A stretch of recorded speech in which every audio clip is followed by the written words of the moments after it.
Contact 5 is following the money trail in a high-profile case. Now, you may remember this story. Milagro Cunningham accused of breaking into a Lake Worth home, kidnapping a little girl and leaving her for dead.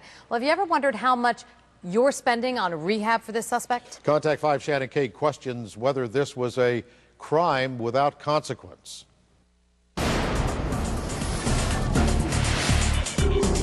But it's just in your head. I felt inadequate as a mom. With the dawn of each new day, I didn't want to take you through the situation where, hey, I got to leave you. memories haunt this Delray Beach mother.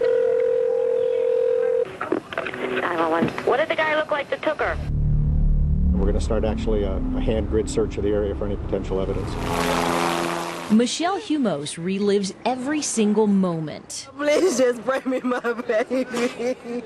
The day her little girl was snatched from her bed while she slept. I'm very angry. He took a lot away from us. Michelle's 8-year-old daughter survived a brutal rape and beating. She was stuffed in this trash bin, left to die.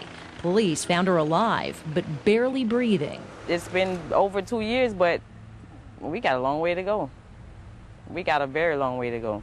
Making things worse in Michelle's mind is what Contact 5 discovered about her daughter's accused rapist and the amount of money you, the taxpayers, are spending on him.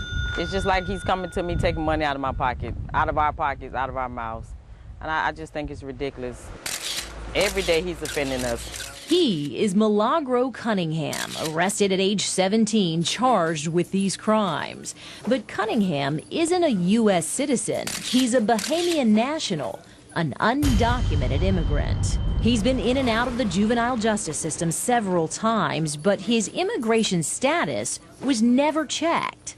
That alarms politicians like Dave Ehrenberg. Had he been checked, this poor little girl would not have been raped, would not have been nearly murdered, and left to die in a dumpster. Contact 5 has learned Cunningham is being housed here at the South Florida Evaluation and Treatment Center.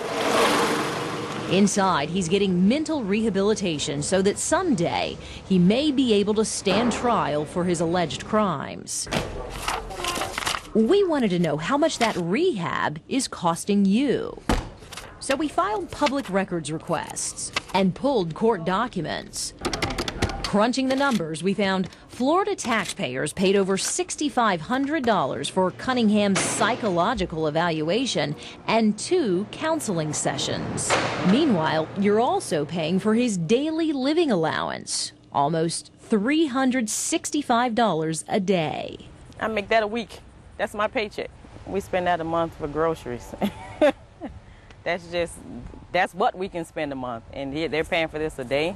All told, taxpayers have shelled out more than $159,000 since Milagro Cunningham was arrested. He's taken enough from us already. We're still paying for it. My daughter's lost her innocence. Just for a half an hour of what he wanted, we lost a lifetime of things. It's the reason Florida Senator Dave Ehrenberg sponsored legislation requiring immigration status checks on teens.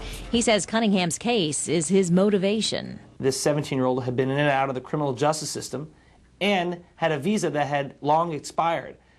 And the state didn't know about it and thus didn't do anything about it. Ehrenberg got his immigration status checks for juveniles just like he wanted. But almost as soon as the checks began, they stopped. Funding simply ran out.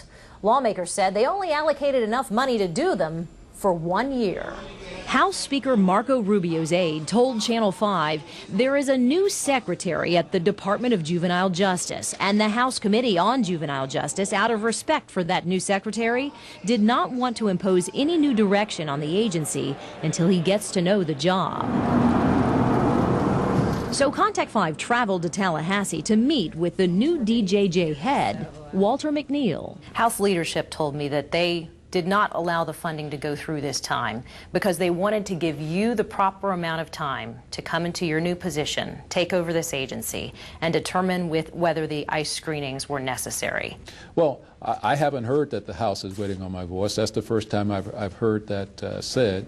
But certainly, from my perspective, resources that we can use on the front end to screen applicants only enhances our ability not only to look at immigrants, but to be a more effective part of the criminal justice process. Without the funding, McNeil told us law enforcement does what it can when it comes to screening juvenile offenders. We do much of that in terms of our interactions with the family, with law enforcement, and what the child tells us about their status. Are they American citizens? And in most instances, they will tell us that they're not. But we're asking someone who has allegedly committed a crime, if they're in your care, they've allegedly committed a crime, and we're asking them to tell the truth about their immigration status. That's where we are right now. Well, you're leaving out the other two pieces of that, which is the law enforcement piece, which is extremely important to us, because law enforcement has a real good background on most of the people they're arresting. But you're right, to some degree, that is not a foolproof process. I'll grant you that. Okay, and in the case of Milagro Cunningham, clearly it didn't work. That's correct. We're not asking for too much. We're just trying to get people checked out. It's already happened to her. Stop it from happening to someone else's child. Michelle Humos believes her child was the victim of a crime with no consequence. She had rehab 5 days a week. And she's living with the scars of a system filled with loopholes. It's a struggle. But I know my child she's happy right now, so that's what I'm living for. That's what I'm getting up for.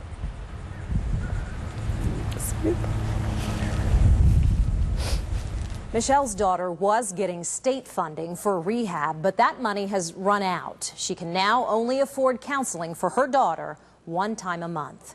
Meanwhile, your money will continue to pay for the counseling and rehabilitation of Milagro Cunningham, at least for the next 4 years.